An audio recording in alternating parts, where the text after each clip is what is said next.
When a channel of this size gets multiple of the same request, that means you basically gotta do it. And I've been asked multiple times how I'd rank the seasons of Spongebob after I did my 4-part series ranking every episode. And that's a bit different because it's more than just looking at the average rankings and lining them up like that, but more my personal thoughts on the season as a whole. For example, Ugh might not look as bad in, say, Season 7, but it is by far the worst episode in Season 3. That was the hardest part of doing the series in the first place. But with this, I think weighting higher ranked episodes more and overall judging my mood after watching through each season will determine this list more than the rankings of individual episodes. So, if you're ready, this is the top 12 seasons of SpongeBob SquarePants.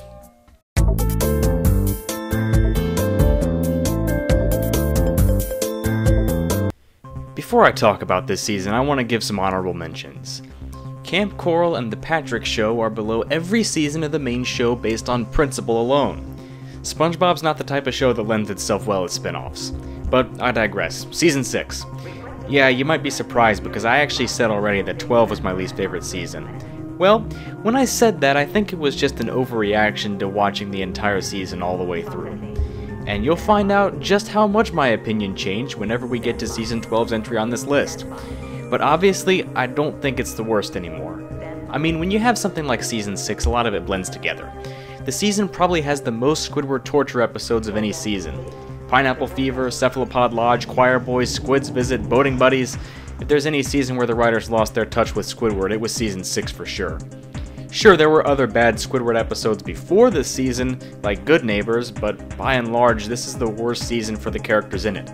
By this point, Nickelodeon was ordering more episodes per season, and with Season 6, the areas where corners were cut are blatantly obvious.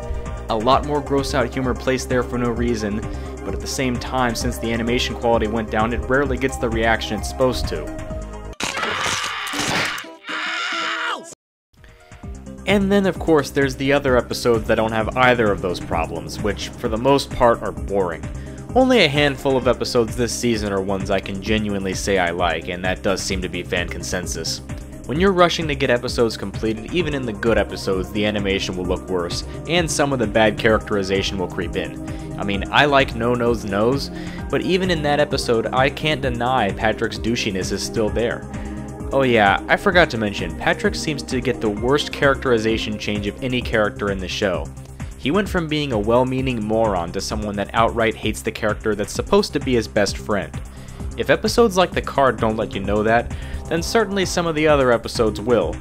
Almost no character went into this season the way they came out, and even when the show got good after this season, it was still a problem they were struggling to fix. Season 6 made a mark on the show in a way the other seasons just couldn't.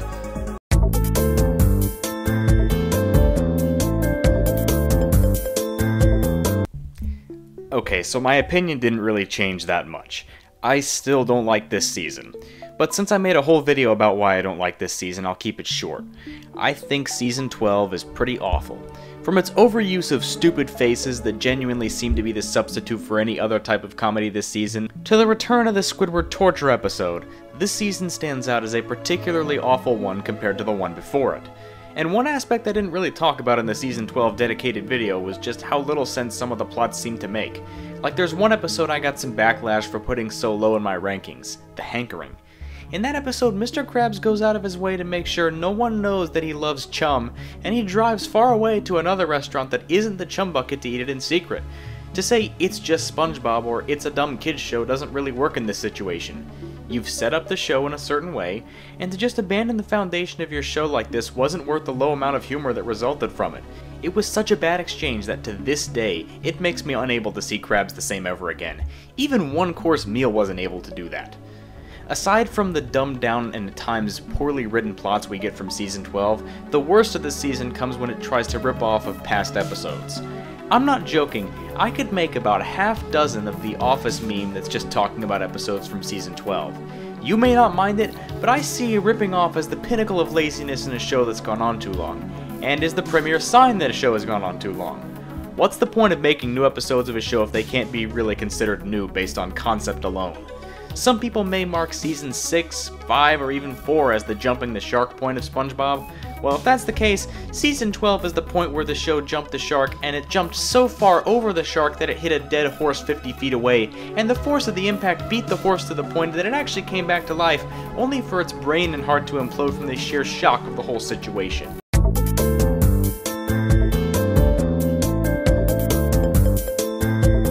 Season 7 is what happens when you give a SpongeBob season bipolar disorder.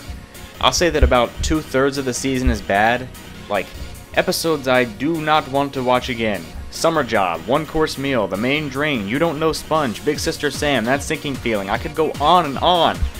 The other third of this season, though, is comprised of mostly really good episodes. Very few episodes this season I would consider okay. You could probably come close to counting them on one hand.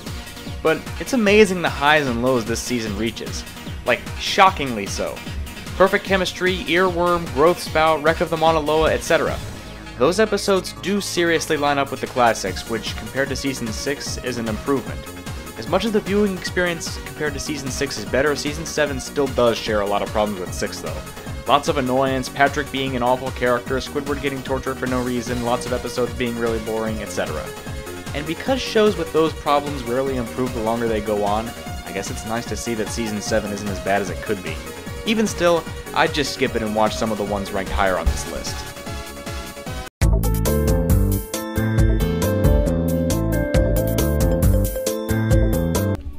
You know, Season 10 is the shortest, and with that comes a few nuances that the other seasons don't have. For one, basic math dictates that if an episode is bad, it represents a larger proportion of the season. As such, the flaws in this season are more visible than in any other. People really seem to like this season, and I have to ask what they watched, because it definitely isn't the same as what I watched. Aside from having one of the best episodes of the entire series, most of the others are noticeably flawed at best, or downright awful at worst. For example, Out of the Picture. It's an episode about Krabs trying to kill Squidward to make a quick buck, and where the hankering may have tainted my view of this character, the fact that killing your employee to make money off his art is a genuinely believable thing to do means you screwed up big time. And between the two extremes of having no plot like The Incredible Shrinking Sponge and having way too involved of a plot like Lost and Found, we have an ocean of dull and unfunny episodes, and a bunch of rip-offs. This is the second worst season of the show as far as ripping other episodes off. Housewarming is a ripoff of Jellyfish Jam, Plankton Retires is a ripoff of New Leaf, and SpongeBob's Place is a ripoff of Band in Bikini Bottom. It's telling when the season's second best episode barely cracked the top 150.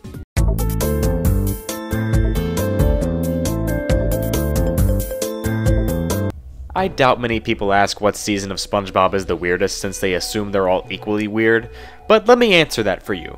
Season 11 is the weirdest season of the entire show. I imagine the people involved with this show knew that they were ripping off a lot of episodes, so they decided to take as much risk as possible. Sometimes it worked and sometimes it didn't. I don't know if the rankings will reveal this when I take a look back at them, but this season feels like it has the most even distribution of episodes I liked and I didn't like. It's a constant barrage of successes and failures that don't really seem to hold their own weight when examined on their own. I don't really have much to say other than that, because each episode in Season 11 is so different from the last that you really have to take it on a case-by-case basis. This is the hardest season to generalize, and as such, it was the hardest to place on this list.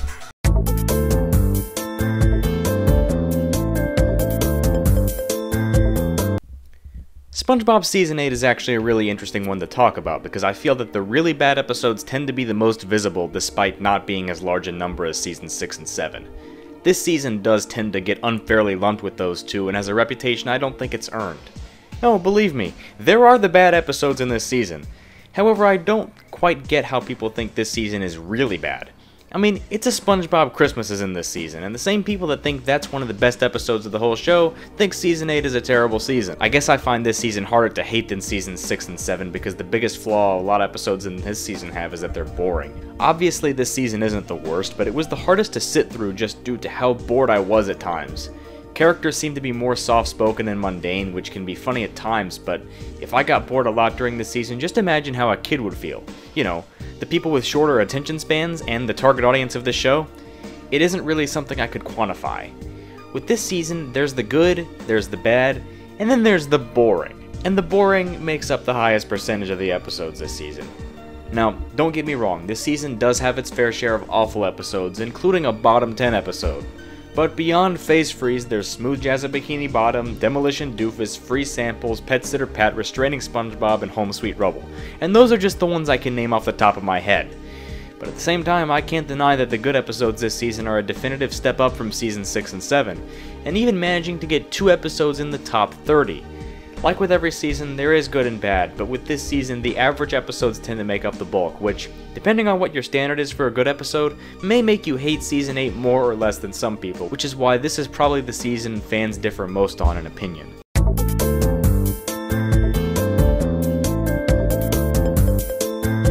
If SpongeBob ever had a season that can be considered a black sheep, I would say that would be Season 5. There are certain mannerisms this season have that don't really come up in any other, such as the shorts. I'm not against the idea of doing a bunch of shorts in a season, but the way it was executed here is just confusing. Half the time they'd come up with a good idea and execute it really well, and the other half would squeeze a whole host of problems into a smaller space. I'll give them one thing though, they do manage to catch lightning in a bottle a few times this season, giving us some of the show's best episodes, just in the same season as a lot of the worst. Not much in this season is average. This is probably the most polarized season of the entire show. It's like the complete opposite of Season 8. In fact, I don't know a single person that doesn't have strong opinions on Season 5. It was the show's first real attempt at risk-taking, and while people might think Season 4 played it safe in many regards, Season 5 was a sign that the crew didn't want to stay complacent. Joke-telling, storytelling, and the overall tone of the show shifted. Some aspects of this change were good, and some were bad, but an almost inarguable point is that these changes certainly made Season 5 unique.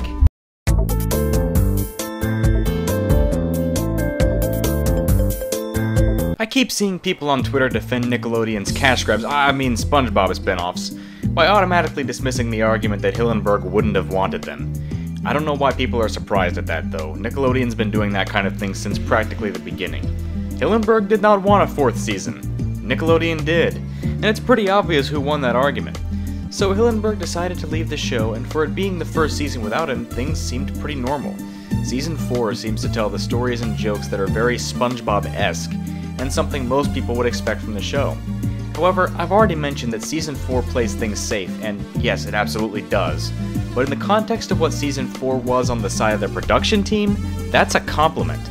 They did a good enough job of trying to replicate the spirit of the show from the first 3 seasons, kind of like how a class can still technically exist with a substitute teacher.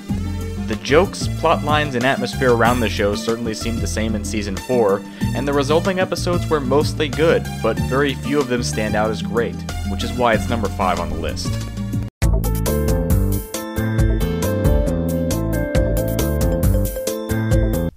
Yeah, that's right. The first 3 seasons don't take up the top 3 spots on this list, which is what I thought most people would be expecting given the way I've hyped them up. But even though I've said before that the first 3 seasons were flawed, and that's absolutely true, in Season 1's case I don't think it's quite something that could have been controlled. Season 1's placement on this list is strictly a result of it being a victim of what came after it. As SpongeBob has gone on, there's been a certain comedic tempo that's expected in a good episode, and a lot of the episodes in Season 1 fail to meet that standard. It's actually what brought down Season 8 to a large degree, but it is present in the first season as well. The jokes tend to have a longer wind-up time with less payoff than what's expected. Probably the best example of that is Fools in April. One of the jokes in the episode that lasts a really long time, and you're expecting this big punchline, but the joke only ends up being that SpongeBob didn't put enough ice cubes in the guy's drink.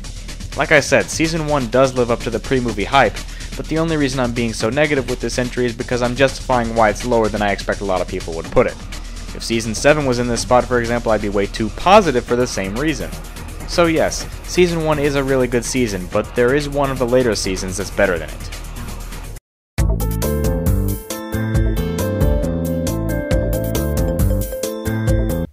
And that season is 9. If you would have told me back in 2014 that Season 9 would have ended up as my 3rd favorite, I probably wouldn't have believed you, because up to that point we only had the first 20 or so episodes of the season, which is some of the most boring TV you'll ever watch. Everything about the show had been sterilized, there wasn't really anything annoying about the show anymore, but then again nothing super awful about it either. Except for, this. It was honestly worse than when the show was awful overall, because at least when the show is really awful you have something to talk about, but the dullness of the first part of Season 9 left almost nothing to talk about. But then, something happened.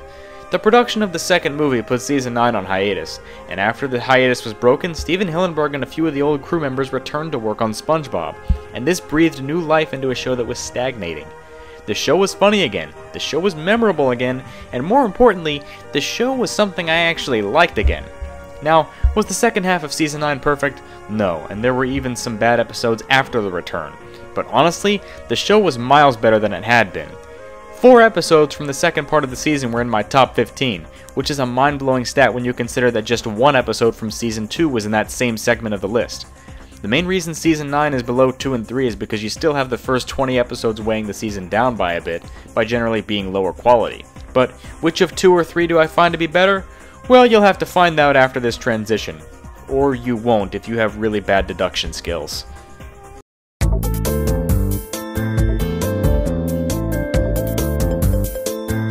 So, number 2 is Season 2, which means you guys already know what number 1 is, but let me gush about Season 2 for a moment. I mean, it was probably the first season of the show I was exposed to and was the current airing season when I was born. I don't know how to describe the episodes here other than to say they're comedic genius, and that's something a lot of people believe. But rather than go on and on about the classic episodes this season and how funny this season is, like I'm sure everyone already has, I guess I ought to explain what kept Season 2 short of the top spot. For me, I think the good episodes this season are really good, but this season manages to only have 1 episode in the top 15. When I think of the show's best episodes, Band Geeks is really the only episode from Season 2 that comes to mind, and it doesn't exactly help that some of the worst episodes from the first 3 seasons are in Season 2. Bubble Buddy and Grandma's Kisses are by no means lining up with the bottom episodes of Seasons 6, 7, and 12, but they are certainly outliers when looking at the first 3 seasons. But I will always have a lot of respect for what went into Season 2 and the foundation it laid for the rest of the show.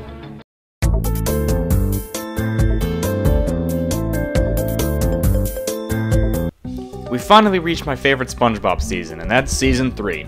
I think it's safe to say we won't reach this quality on SpongeBob ever again, which sounds depressing when I put it like that, but honestly, how could you realistically expect a season this good to come out of any show? 5 of my top 15 favorite episodes of SpongeBob are from Season 3, which for those that don't do math is a third. Which is crazy given the number of seasons. On a show with 12 seasons where all the seasons are of the same quality, you'd expect about 1.25 episodes from every season to be represented. So to have quadruple the expected amount coming from one season is just absurd, but if you've watched Season 3, you know exactly what I'm talking about. Even 2 decades later, these episodes are just as hilarious as you remember them being. And that's the result of timeless quality you only see once in a while. Now, no season of any show is perfect, and even Season 3 of SpongeBob has a dud here and there, but so much of this season is great that I pretty much don't care. If SpongeBob ended at Season 3, I don't really think I'd mind too much, because I know that doesn't cut off the show's best season even if it goes on for 13 or more seasons. But with that, thanks for watching, and have a good one.